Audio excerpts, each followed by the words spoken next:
aron mapuslan na to atong oras ang nanayan nato ning balot ning atong bayabas basig nagtuo mo ani hang buongon ni dili in town bayabas in town ni gagmay pa ako nang ibalot ubay-ubay manggod ni mo ning akong ibalot kay sayang pud og madao dugay-dugay ni nakatubo ni akong bayabas kay kaon maguni kanding niya lain binang dila sa kanding no kay mukubol jud ang kanang tanom ba inig makakaon makaon nila nabalhin-balhin pa in town ni nako kay itaan ako tarong natamnanan kay luoy na kay nagluya na in town ni gihatag ra ba in town ni silingan nga nawa na nasumpay na sayang pud og dili makatubo karon kaluyan sa Ginoo in town nakabunga ng in town bisag kanang hinahinay lang una aning bunga isargid in town kabuok sunod na imong mga 5 yata to karon murag ubay-ubay na jud kung wala pud nako ni butangi ka na ligid no dito siguro ni kaing aning bunga kay payat jud kay ang yuta diring dapita kay bakilid manggod maano dra ang yuta nga naa diri oy pero at least na diskartehan ra kakaon ra gyapon ami kay buyag ning bayabasa oy asin lang ani fights na akong anak lagi ning babae magsige na lagkit-kit aning bayabas may lagi kay naaman ni sa tugkaran aw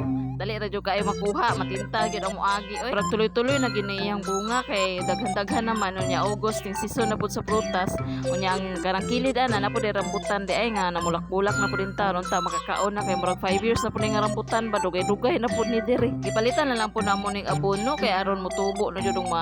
malami jud ihang kanang prutas mo tuloy-tuloy gid ihang tubo ba so mo lang to salamat kaayo.